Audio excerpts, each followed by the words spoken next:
How's it going, everybody? It is week 10 of NFL. As you can see on the screen right beside me, I've got the DraftKings lineup sheet ready to go. We're going to take questions for the next 45 minutes or 1 hour so that we can actually go through this slate. I've written my Best Buys article. Hopefully you read that. It's an ESPN Insider piece. Hopefully you've also listened to the Edge podcast where we break down the entire slate. I've also got some videos out there from the ESPN Fantasy Football Focus 06010 podcast. Tons of content that's out there. But injury reports have changed. Practice reports have changed. And there are a couple of X factors that have popped up on the menu now that weren't in play when we were writing this stuff.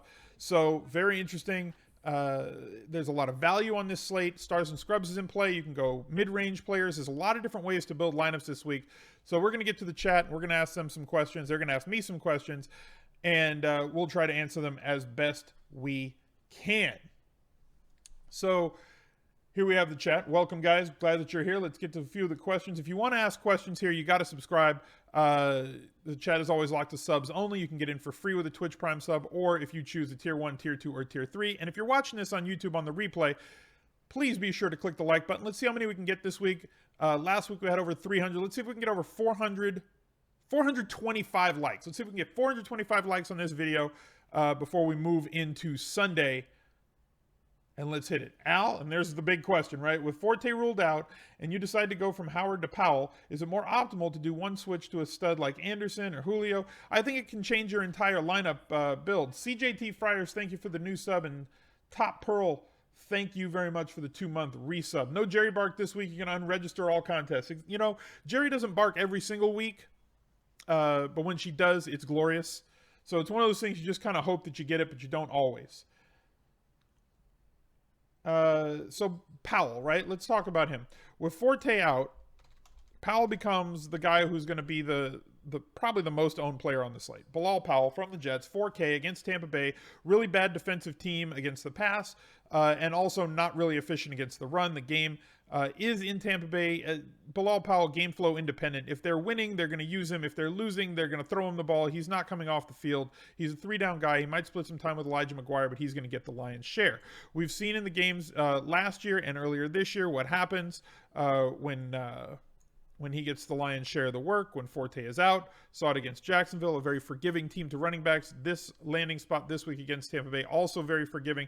Bilal Powell is going to be, in my opinion, the number 1 owned guy in the slate because he's going to open up guys like Le'Veon Bell. He's going to open up guys like Antonio Brown. He's going to open up, if you want to go mid-range wide receivers, if you want to fade those 2 wide receivers, you can probably go Julio Jones and you can go A.J. Green. He just opens up so much because before, a lot of people were sitting here in this mid-range, right, with Carlos Hyde, Howard, Freeman. Guys in this range were very palatable. They still are, but now you're saving $2,000 to get down to Bilal Powell, who only needs 12 points to reach value in our cash game lineup. So number 1 value on the slate was not in Best Buys because we didn't have the information that we have now. So there's your guy.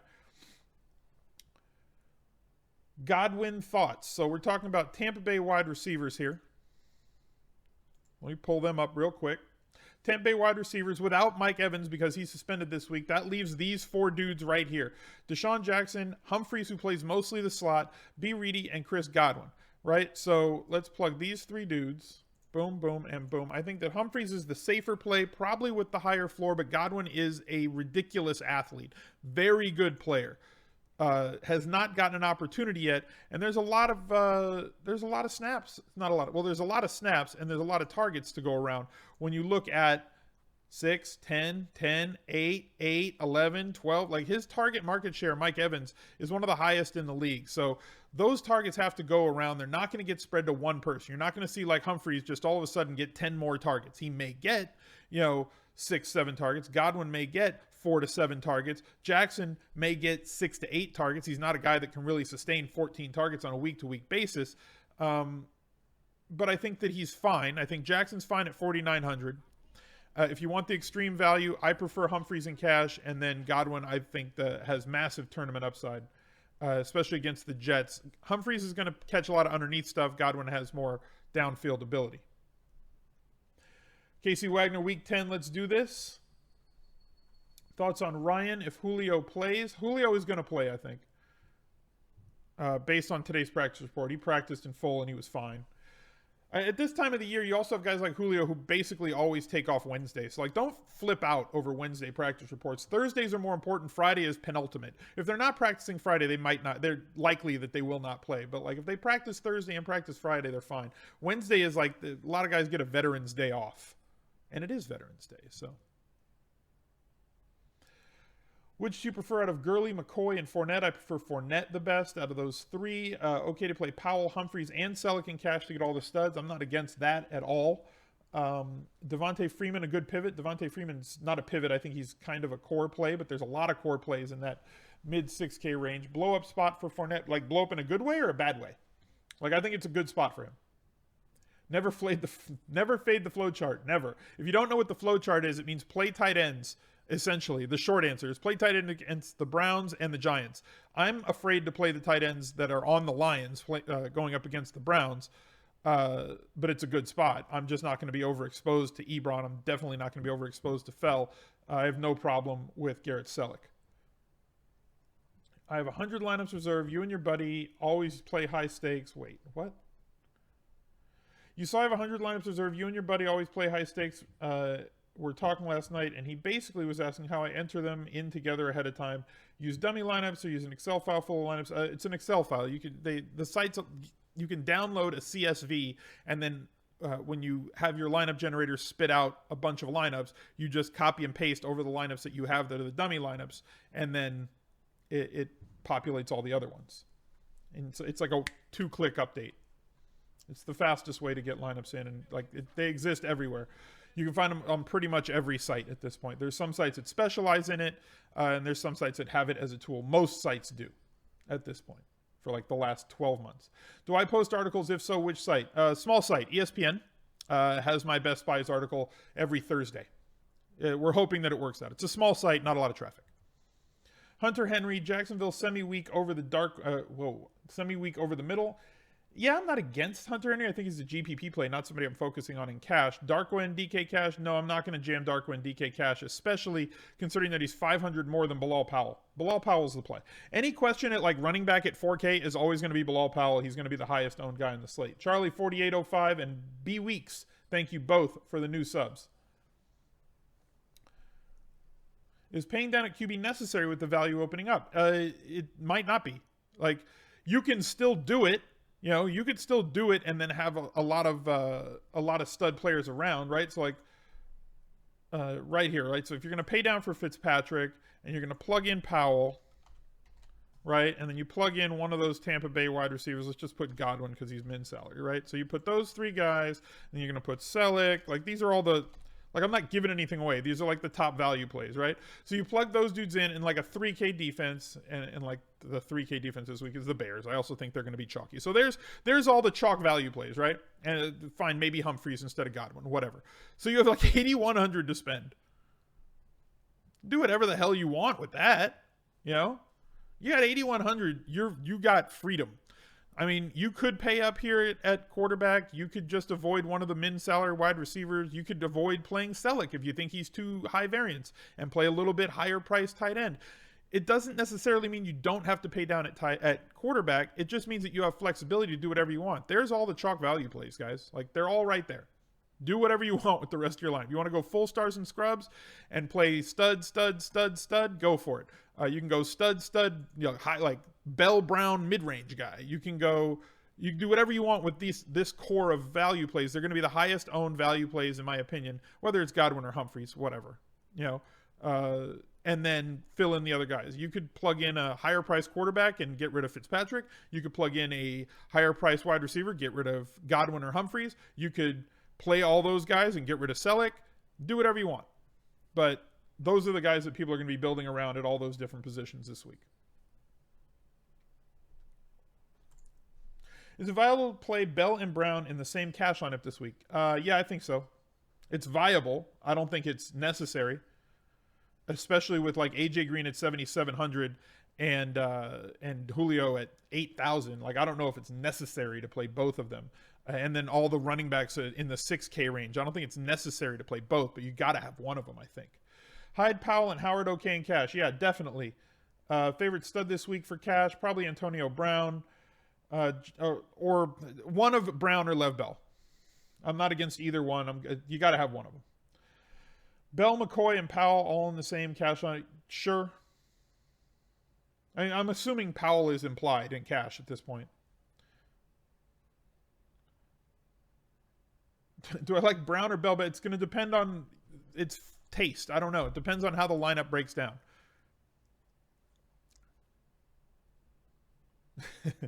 It is. It can be hard. Fournette for cash. Yes, but now I think he's more of a... I think he's cash game viable, but I think he's more fringy cash now with Powell opening up. Where before it was like, okay, mid-range, one high-price guy, and then you can get a super stud wide receiver. A little bit different. Any NBA talk later? Yeah, after the recording, we'll do some NBA talk after the NFL show. So let's keep this one to NFL. 2 tight end viable in GPP. It's always viable in GPP. 2 tight end is a viable strategy every single week in GPP. It's rarely viable in cash, but as tight as the salaries have been recently, it's been more viable. This week with all the value that's opened up, I don't think you'd ever even need to think about going 2 tight end in cash games in NFL on DraftKings this weekend or any site. What lineup do I put in single entry GPP? Cash leagues or lineup where I play the opposite of cash? I typically just put my cash game lineup in single entry stuff, and I've historically done well because the way that I play cash games, I just naturally, and I'm not trying to do this. I know there are players that do try to do this. I'm not trying to come up with like one play that's off the board. I just tend to end up there based on my style of roster construction. So I always have like 1 or 2 guys that are really low owned in cash for whatever reason, and I think that they're really good plays. I'm not trying to be contrarian in cash. It's just the way that it works out for me. If you always go with the chalk, then it's probably better for you to play a leagues lineup, kind of like Pete, who does that with single entry stuff, right? He plays like massive chalk at every position in cash, and then for his leagues lineup, he pivots and has a little bit lower owned guys that gives him a higher ceiling to try and win those tournaments. So it depends on you personally. It's your style as a player, to be honest. I'm interested in McKinnon and Howard. I'm interested in Howard, not so much McKinnon. Am I worried about AB with Juju's recent workload? No. AB is AB. Antonio Brown is Antonio Brown, and Juju Smith-Schuster is not going to eat into his target market share. He had 10 targets last week. He's not going to have that this week, in my opinion, with Martavis Bryant coming back. His snap count should come down a little bit, Juju Smith-Schuster, and his target count should also come down a little bit, where AB's is going to stay right where it is. He's always going to be the guy. Hey, Smith, just joined. Any changes to your Best Buy article? I call those X factors. It would be Bilal Powell right now. When I won the Millie, you believe I late swapped a running back for Diggs. Have I won any big tournaments without late swapping? Yes, I've won a lot of big tournaments all the time. Like, I've played for 6 years. I was a tournament player of the year in 2013. If you go to like Roto Grinders and search for like the player search for my name or opponent search for my name and look at biggest scores, it'll show you like all the biggest tournaments that I've ever won. Yes, I've won tournaments by late swapping. I've put myself in position to win tournaments by late swapping. I have won tournaments at lock at lineups lock. I mean, the past 2 weeks in NBA show that. It just kind of is what it is. I'm not trying to like humble brag and like break my arm patting myself on the back. But like, yes, you can win without late swap.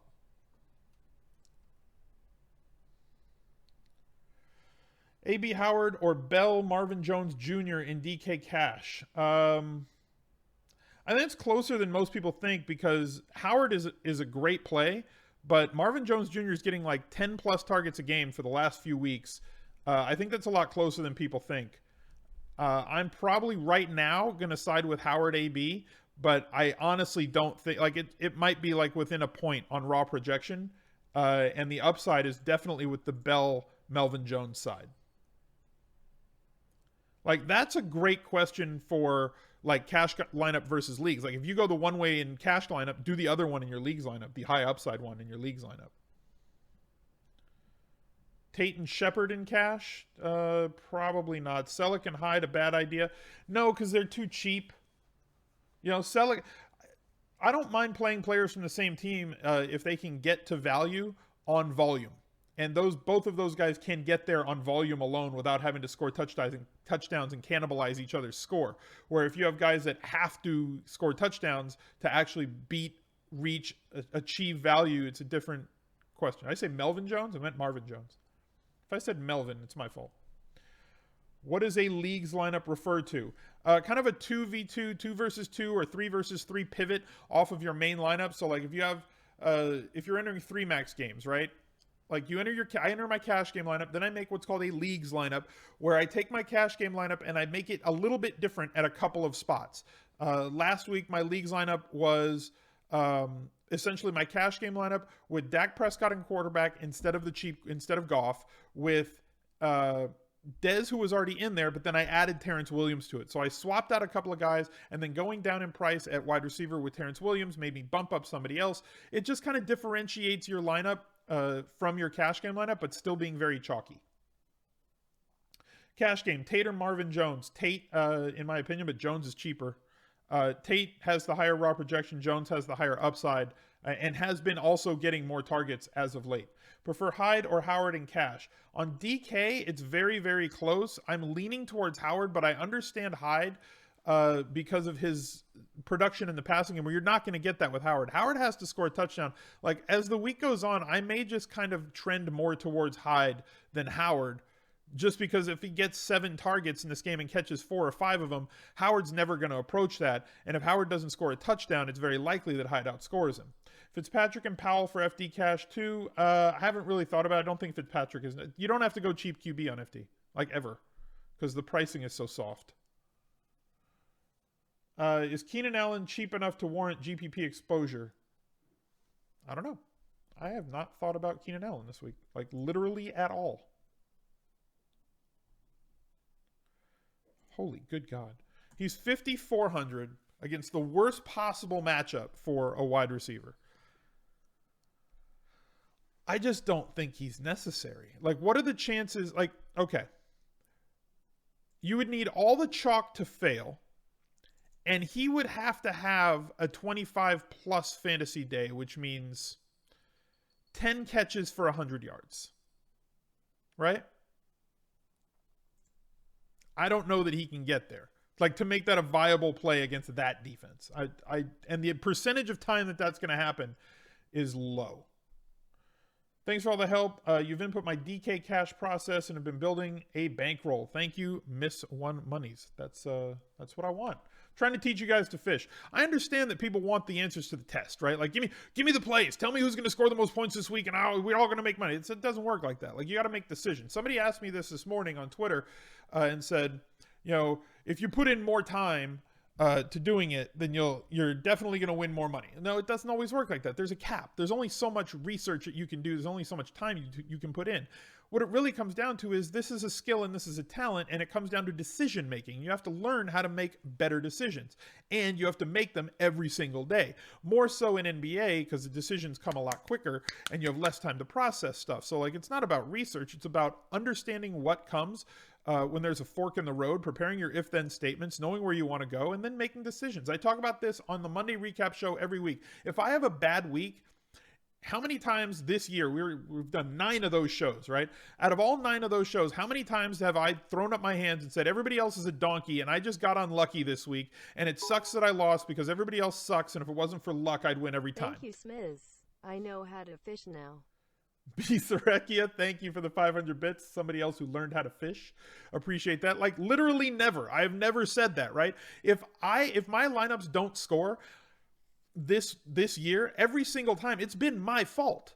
And I've said that on stream every single time. It's like, okay, I scored this, but if I had made this decision, which was a decision that I should have made based on all the shows and research and everything that I did, but I got in my own way or in my own head, and I made bad decisions, right? And that cost me money. So if you just make good decisions every day in daily fantasy and you have the talent to play, you will win. Jason H. Brow, thank you very much for the new tier 1 sub. Show him some love in the chat. Jermaine Curse at all? Probably not for me. I have not played Jermaine Curse once this year in GPP or cash at all. It might have cost me money a couple of weeks. I'm just not doing it. Who do I think the chalk defense is this week? One of the high-priced ones or the Bears?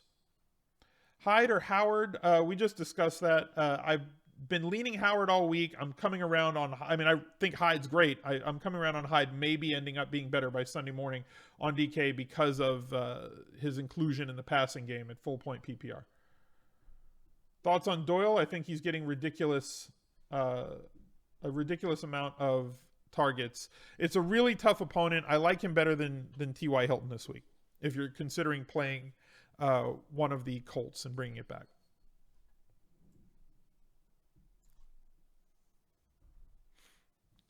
Do I see Brown and Bell both hitting value? I mean, their value isn't 28. That's the thing. Like, you can't just use the multiplier on the super high price guys. I tend to try and, I don't know how to put it. Like, if Antonio Brown gets you 25 points this week, you're not going to be upset that he missed value. Is the easiest way to put it, right? Like, in his opportunities of getting 22 plus points, or Le'Veon Bell of getting 22 plus points, is massively high. Jason H. Brown, official now. You've been winning a lot just watching. Hey, man, I appreciate you jumping in and getting involved. That's the thing. That's the thing I really like about Twitch, right? Anybody can watch this. You guys can watch. You can learn what you got to learn.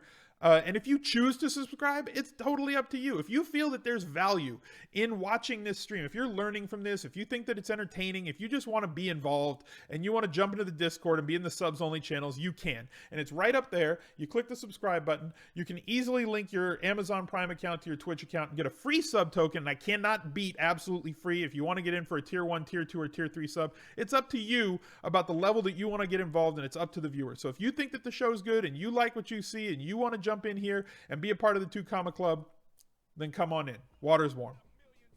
Trillingham, thank you very much for the Twitch Prime sub. Stafford or Ben, higher floor? I think Stafford's got the higher floor. There's no way that they can run the ball where Pittsburgh, is very likely to give 25 plus carries to Le'Veon Bell. I don't think you're going to get 25 carries out of the entirety of the Detroit backs this week.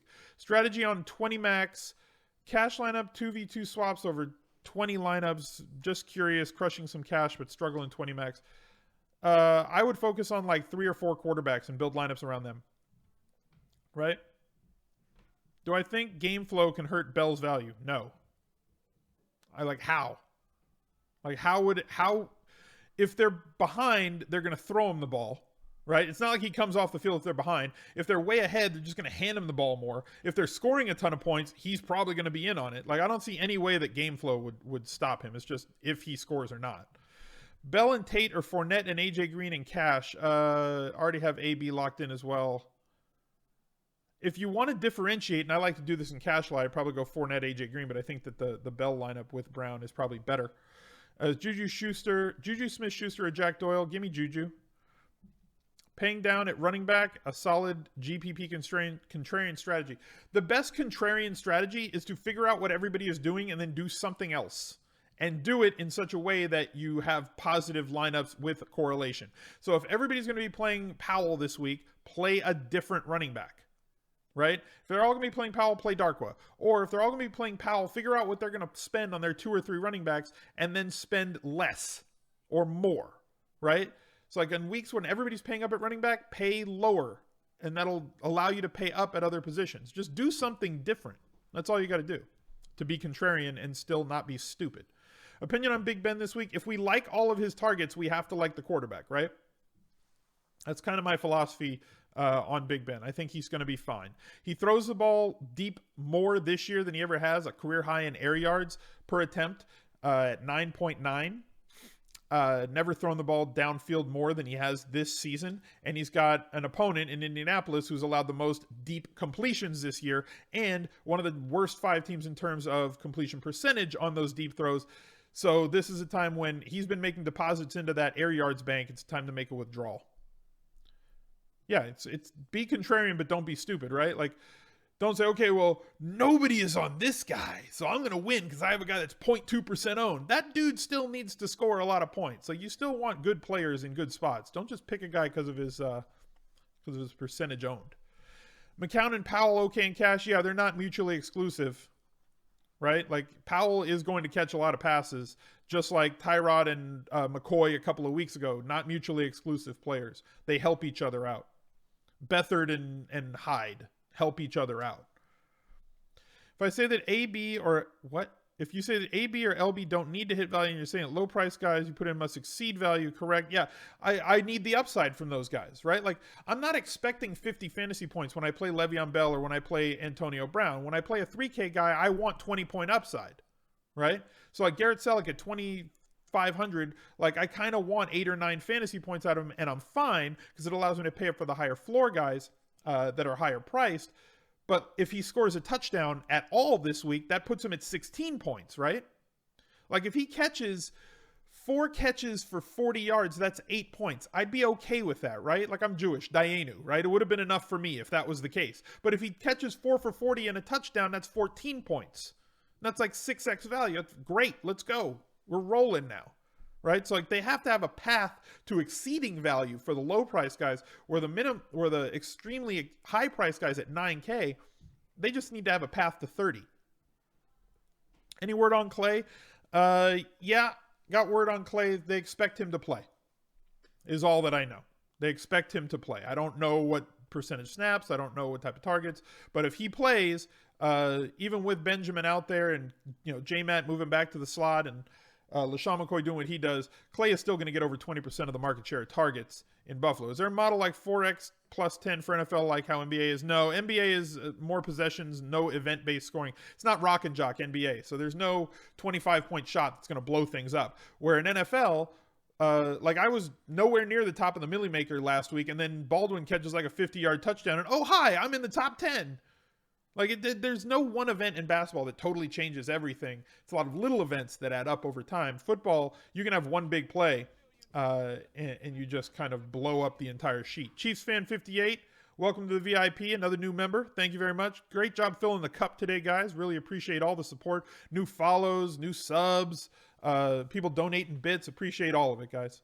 Hopefully this is helping some of y'all out. Which low dollar QB do I like for cash besides Fitzpatrick? Let's take a look. Let's take a quick look. I mean, Brissett, probably not somebody I'm going to look at, but like he's interesting. Eli Manning against San Francisco. If we expect, 10-ish targets from Shepard and 10-ish targets from Ingram, somebody has to deliver both of those guys the ball. So Eli Manning, interesting. Not going to play Bortles. Fitzpatrick, you already know about. McCown, 6,100, fine.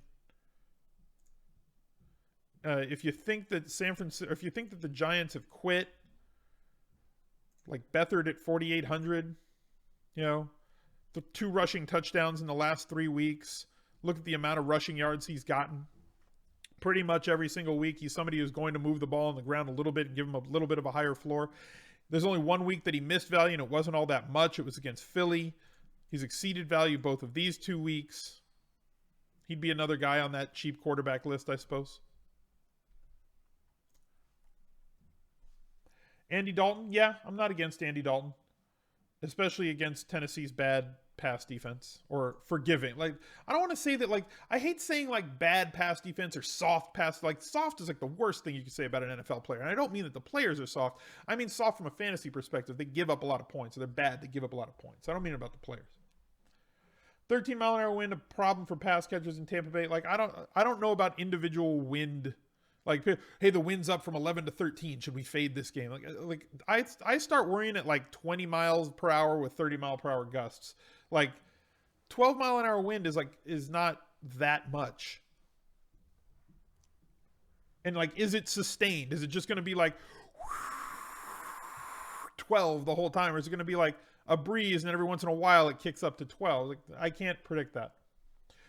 Jalen Ramsey disagrees with my soft NFL player take. I mean, he's an NFL player. He can say that. I'm not. I'm not going to say that a dude that puts his body on the line every day is soft when I'm sitting here in a chair talking to people on the internet. I'm not calling any NFL player soft, ever. Those guys are ridiculously gifted athletes. Am I as big into Madden Ultimate Team as FIFA Ultimate Team? No, Madden Ultimate Team kind of sucks. FIFA Ultimate Team is like where it was born and way better. Is Fitzbrate Djax too much in cash? Yes. That is too much. I don't know that I want 3 guys from a Buccaneers team with like a team total of like low 20s. I think there's better ways to go. I'm multi-talented. I definitely have the weather sound effects for you too. Is it just me or is this a tricky slate? You're having a tough time. I think it's a very straightforward slate right now. I played Hockey Ultimate Team for like 1 or 2 seasons. I got out of that too. Kind of lame also. They just don't work the way that FIFA works. And FIFA obviously drives the bus in terms of EA Sports. Michael Thomas, always a sneaky GPP play because he's been god-awful. He's been good. He just hasn't put together great games. Like if you look, by the end of the season, you're going to look at his numbers and you're going to say, wow, he had a really good season. But if you look at his game by games, you're going to say, wow, he didn't have a really, really big game. Like to get 1,000 yards receiving, you need like 60 yards a game, right? 65, 77, 82, fine, 11. That game sucked. 89, 87, 89, 45. He has not scored a lot of touchdowns. That kind of sucks. But again, he's getting the amount of usage that you want a player to get. He's getting the amount of volume that you want a player to get. And he's got a great quarterback throwing him the ball. He has not done it in the home games, especially against the opponents that we thought he would. Like Tampa Bay was a distinct example of a game that we thought he was going to go bonkers, but Kamara had the long touchdown catch and not him. I love that his price is coming down. I'm going to wait to get involved. I'm probably not going to do it against Buffalo, but that makes that's even more reason to be overweight to the field in a GPP because his percentage owned is not going to be high this week. So like you get away with having like 10 or 15% of Michael Thomas and massively overweighting the field, which would be like 5-ish or lower, I assume. Ashy Slashy says the slate is straightforward. How? Okay, here's how the slate, to me, looks really straightforward. Everybody and their mom is going to play Powell. I assume that the Bears defense is going to be really highly owned.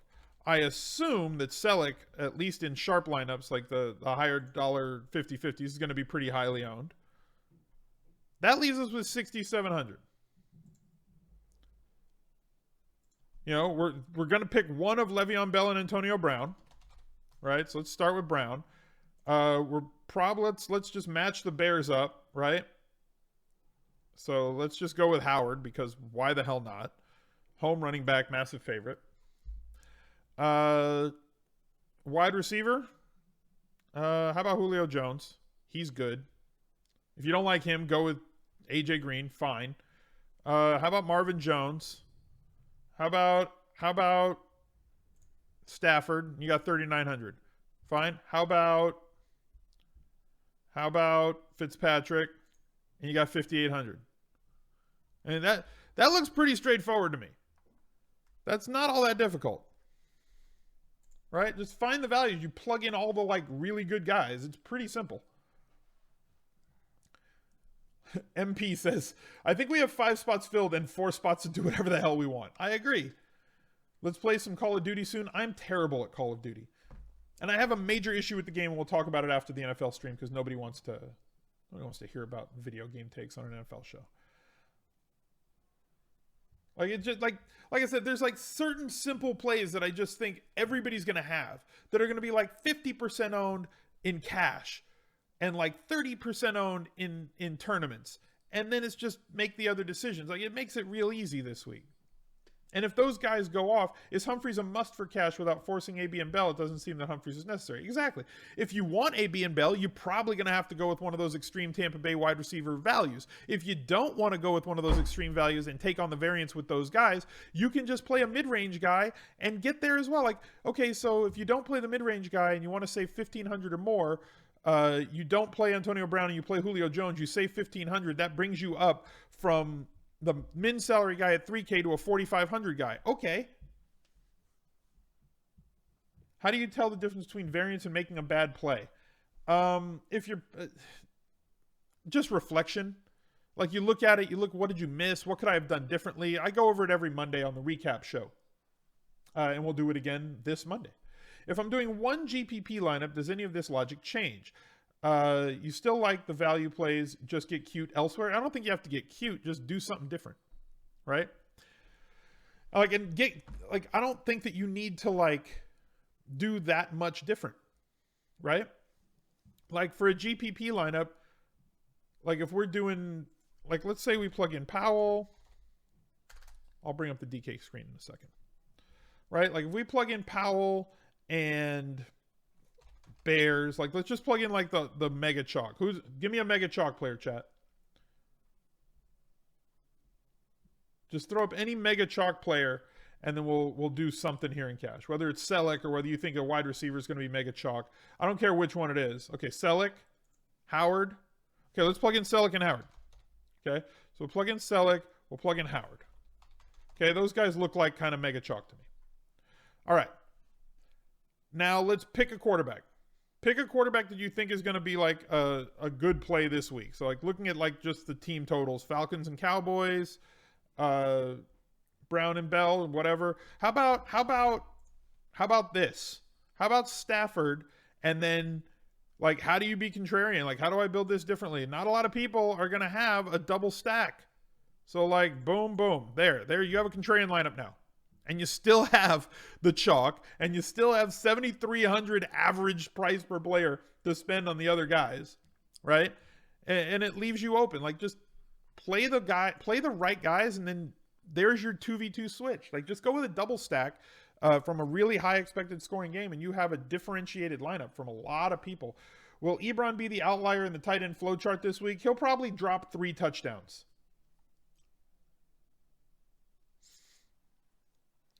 Ebron week never has worked out, like, ever. Robbie Anderson versus Deshaun Jackson. I prefer Robbie Anderson. I know that's a hot take. I know.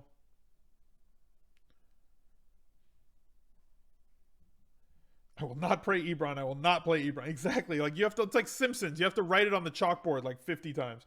Corey Davis ceiling. Defense. I think he's a really good play this week at 4K. You know, like, if you want to go with somebody you know is going to run a lot of routes, play a lot of snaps, get a good amount of targets, and not gamble on the low-priced, extreme value players for Tampa Bay, you can come up 1,000 to him and you come down 1,000 somewhere else. It's not a difficult situation. Is Darkwood all interesting? Yeah, I think he's interesting. Playing against a defense that gives up a ton of points to running backs and has for a year and a half, gives up more 10-yard carries than any other team in the league, and he's averaging over 5 yards a carry. I definitely think he's interesting. Mariota Matthews for all the money this week? Okay. Corey Davis ceiling, you ask? 6 feet? No, he's got to have at least like 8-9 foot ceilings. Why are the Browns defense 3,500? What? Oh, on FD? I don't know. Because it's a terrible defense and they give up a ton of points. They're like baiting you to try and go get it. I remember on Draft Street, there was one week that I think Jacksonville, and this is years ago. This is like 4 years ago. I think there was a week where Jacksonville was negative. They were essentially, or they were 12. And Draft Street pricing was like players were like $15,000. Like, quarterbacks were like $15K. It was a $100K cap. You played 2 quarterbacks. And like defenses range from like $6K down to like $12 was like the lowest defense of all time. Usually the lowest defense was like $1,000. But like Jacksonville's defense was so bad back then that I think they made them $12 when like out of a $100K cap. Like, okay, I dare you to take them. It's a free spot. Plug them on in. See what else you can do with all the salary cap. So like Humphreys or Selleck more for a punt. Sorry if I already answered. I'd prefer to punt with the tight end. If it was one or the other, I'd probably prefer to punt with the tight end as they get more targeted in the around the end zone. Humphreys, not really a big guy, not really going to catch the ball downfield and give you the upside that a cheap wide receiver could give you when we're looking for upside from him. Like, I don't see a 60-yard catch from him. He's a low ADOT guy. He's a slot guy. He's a Wes Welker type, utilized in that way.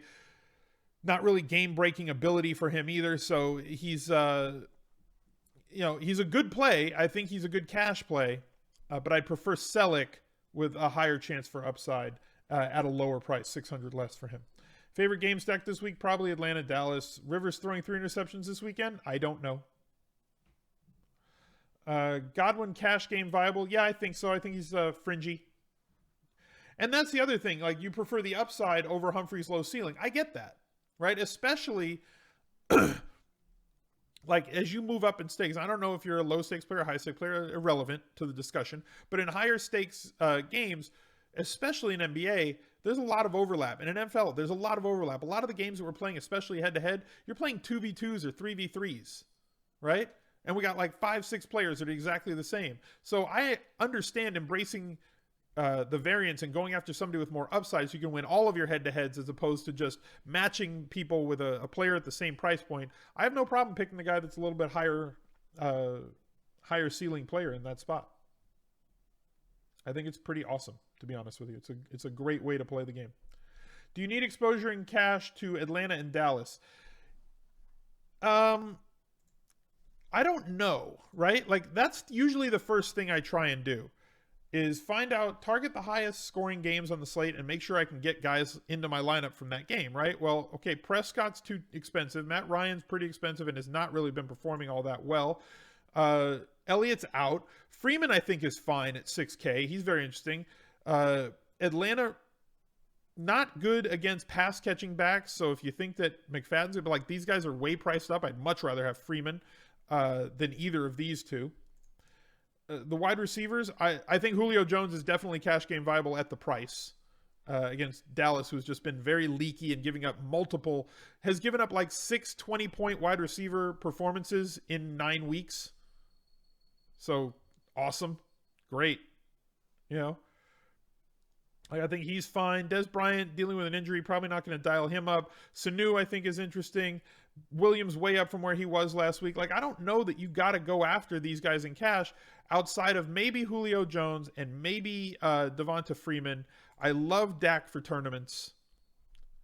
But, like, yeah, they're priced at a point where I don't know that you need to play those guys in cash. I think there's better value out there. Ingram at tight end and Clay in the flex and GPP. Yeah, I'm okay with that. Although I'd flip it because the Giants game's later. So you always want to put the latest playing player in your lineup in the flex.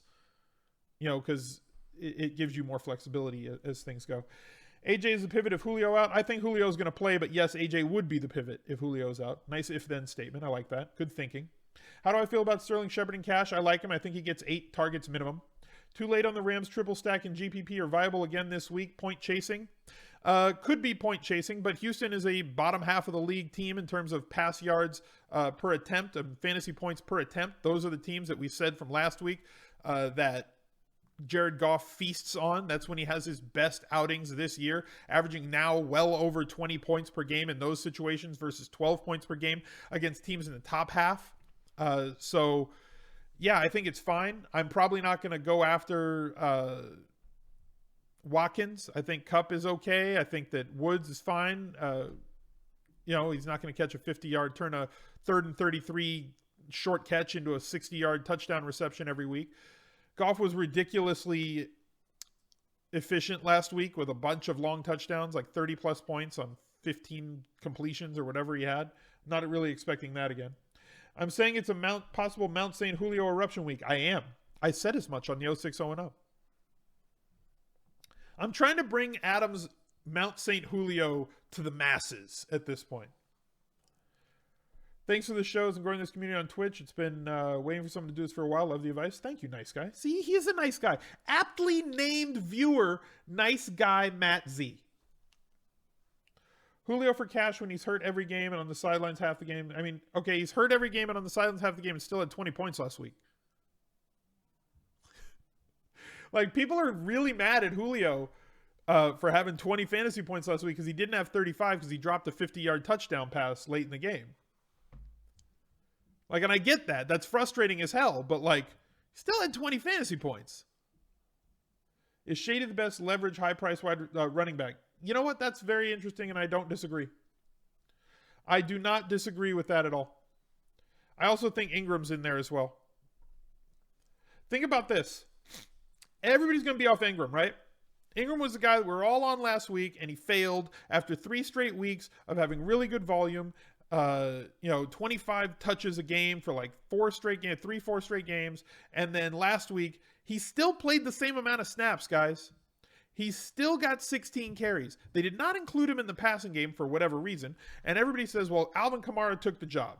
Alvin Kamara had the same damn volume that he had the previous 3 weeks last week. The only difference was he scored a long touchdown and then he ran one in. But look at his volume and tell me that he took the job. I'll wait. Similar targets. Caught a couple more of them. Same amount of carries. Had more yards. Just averaged more yards. Right? Alvin Kamara just did Alvin Kamara things, and that's what he's doing. This is who he is. He's a 15 touch a game guy. That's what they're going to roll him out as, at least right now. I think there's a bounce back spot here for Ingram, at least possibly, because his snap count was similar and his rushing attempts didn't go to 5. He wasn't off the field. It was just one of those weird games.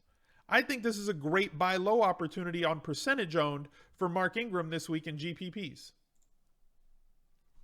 Marvin Jones or Jay Howard and flex for DK Cash. Give me Marvin Jones for this reason.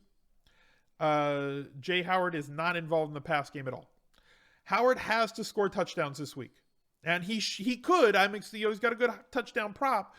Green Bay really bad against the run, allows a ton of carries. He should get a ton of carries himself because they want to keep the ball out of Trubisky's hands. They're playing at home. They're massive favorites, all those sorts of things. But what if he doesn't score a touchdown and he has 100 yards from scrimmage and 1 catch, right? That's 14 fantasy points.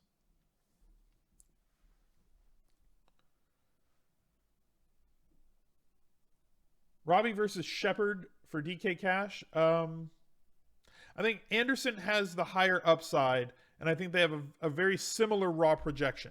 So I'm going to go with Anderson and try to get the extra upside out of that matchup. Is Gurley cash viable? Yes, every week. Every single week he's cash game viable. Any running back that's getting that sort of volume is going to be cash game viable. Even though it's not the greatest matchup in the world, it's not a bad matchup, and he's involved in the passing game, and he gets all the goal line work, and it's an offense that looks like it should be able to move the ball this weekend with a high team total. And at home. And favored. If you can check every one of those boxes, yeah, the running back's cash game viable. For cash, choose between Hyde, Howard, Freeman. You already have Powell and Fournette, so pick one of Hyde, Howard, or Freeman. That's tough. I don't know. Give me a second. I'll look.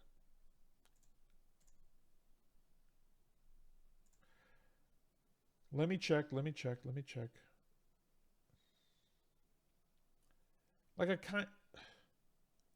I really think it's Hyde. I really do. I really do think that it's just Hyde out of those 3. McCown, Powell, and Robbie too much in cash. Yeah, I'm probably not going to stack up 3 Jets. I'm going to have Powell for sure. I may have Robbie, but I'm probably not going to play McCown also. You can. I'm going to have tournament lineups with that trio. I don't know that I want that much. I don't know that I want to jet all the way up to steal the terrible song on YouTube. If you have not seen that, after the show, go to YouTube and search Jet All the Way Up. It's awful.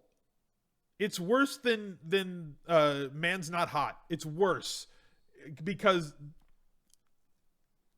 just good Lord.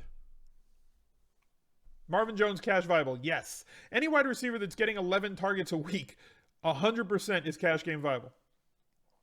Julio's a grand total of 3 touchdowns since week 7 of last year. You'll pass. Okay. Look at his red zone usage this year. He's leading the Falcons in red zone targets. He has 2 catches on those 8 targets. The 2 guys that are in second place have 7 targets each and 5 catches, and therefore more touchdowns than him. It's not a Julio hands issue. It's a variance issue. If you look at something like Mike Clay's OTD, volume versus expected touchdowns, he has enough volume to have expected X amount of touchdowns, and he's top 20 in the league in guys who the difference between the amount of touchdowns they have and amount you should expect for the volume that they have. It will correct over time. Am I okay with Hyde and Selleck together in cash? Yeah, because Selleck's too cheap, so he's just kind of a free spot. Gurley, Fournette, or Howard in cash? Fournette, if you got the money. Avoid Dallas running back situation. I'm probably going to because I don't know where it's going to be. When playing against Atlanta, I like to get running backs that catch the ball. Alf Morris historically not a guy who catches the ball in the backfield, so probably be the other running back, but not sure how much run he's going to get. Yeah, there's no links. They don't let you put links allowed in the chat. Terrible song on a YouTube recommendation? I'm there. Exactly. Like I said, I don't know that I want to jet all the way up. Naked Dak week, every week for me in tournaments. I love Dak Prescott. He's amazing. Did we say Powell is cash game viable now? Powell will be the highest owned player on the slate. 100% cash game viable. 3 running backs for cash week. Yeah, I'm not against that either. Let's get a couple more questions in here. Can I rank the high price running backs? I mean, I like Le'Veon Bell, probably then Fournette, and then Gurley. Those are the 3 high price running backs. Will the Hate Smiz Now gift be used this weekend? God, I hope so. Bankroll question. I like these. I like the learn to fish questions. They're probably my favorite questions in any of these chats. So bankroll building question from R. Henderson 619. If maxing out head-to-head volume 109 and below, is it better to step up head-to-head levels or play more 50-50s, winning 61 to 67% of head-to-heads? I would simply roll out more head-to-head games in that same price range. I would just try to get even more opponents. Your break-in rate at that level is like 55.5% because the 109s bring it down a little from 56. So like 55 or 55.5. So if you're winning over that and you've got a 6 to 12% edge on the games, just play more of those games, right? Very simply, if you find something you're winning at, do that more. And if you find something or a game that you're losing at, do that less. And then repeat. What do I look for in GPP payout structures? My favorite GPP payout structure, like my dream, is 10% of the prize pool to first place. So if it's $1 million tournament, I want 100K to first. Then I want 10% of first to 10th, and I want it to pay out 15 to 18% of the pool. That's my perfect GPP payout arc. That's all I want. That rarely happens, but that would be my perfect situation. Antonio Brown and Tate or Julio Jones and Green. Give me Antonio Brown and Tate. I want to have exposure to Pittsburgh. Did we just become best friends? Why Fournette over Gurley? I think this is just a smash spot for him. It's not that I hate Gurley. I think Gurley's fine. And Fournette is like 300 cheaper. They can't market a huge winner then? Well, I mean, I didn't say that they should get rid of the Million Maker. I appreciate the Millionaire Maker for what it is, you know, and a 100K win is pretty big. Like, that's a big win. I appreciate the Millionaire Maker, but it's 30% of the prize pool going to first place. That's brutal, you know. I mean, it is what it is. I play it every week. I max center it every week. It is what it is. There's no other way that I can possibly win $1 million playing fantasy football in one weekend. So I play that tournament. Aside from branding or anything else, right? Like from winning it or all the publicity and it's the biggest tournament in the world and all those sorts of things. But realistically speaking, if you want to have any sort of longevity in this game, you got to find games that have flatter payouts. Do I have any issue with playing Fournette and Melvin Gordon? I think Melvin Gordon's a really good GPP play. Check my media on Twitter. I did a RotoViz split where Melvin Gordon is basically averaging like 17 more fantasy points per game on the road than he is at home. What would the entry fee for that tournament be? Which one? The Millionaire Maker is $20. Or like my dream tournament. It doesn't matter what the buy-in is. It could be $1,000 tournament that's $1 million in GPP with 100K to first. I don't care. I still want the 10% of 10%. I want 10% of the prize pool to first, 10% of first place to 10th. Yes, his road home splits. Exactly. What do you have to do to get the Sunday night game back on the main slate? I don't know. Is play action close to my ideal payout? I haven't seen the payout, but like I've seen it in the past be very, very close to what I like. What tournaments do I avoid? I don't know. I just kind of play the ones that I play every day. Like I don't know that there's like an avoid. Like I'm never playing this tournament. I would say avoid like winner take all tournaments. You know, avoid ones that are that ridiculously top heavy, where they're just unsustainable for your bankroll. In order for you to win, you got to not die, right? That's kind of how it goes. So like a lot of the stuff that I preach to you guys is avoiding the risk of ruin, right? Try not to lose all of your bankroll. So like do things that will sustain it and kind of either trickle upward, kind of like the stock market, right? If you look at it over a long enough scale, the stock market doesn't go bing, bing, bing, bing, bing. The stock market over like a 20-year schedule just kind of trickles upwards, and then maybe there's a down, maybe there's an up, and then you win a GPP, you have a losing month, blah, blah, blah, and you trickles upward, right? So like realistically speaking, we don't want the blip, blip, blip, blip, blip, blip, blip, bam, bam, bam. We don't want up and down massively. We want survive and advance, survive and advance, survive and advance, bink, right? Just win or lose 10% every day. See if you can string together those 10% wins on whatever you're investing every single day. And then hopefully you find yourself at the top of a GPP one of these weeks, because that's the goal of NFL, is to pick 1 week a year that you can put yourself in a position to win all the money, which is what we're going after every single week. That's plan A, but life is all about how you deal with plan B. So thank you guys for being here on this week 10 Q&A. Appreciate it. We will catch up to you on Sunday morning with the Anti-Tinkercast right here on Twitch. If you're still watching on YouTube, please smash that like button and subscribe to the channel, and we'll catch up to you on Sunday.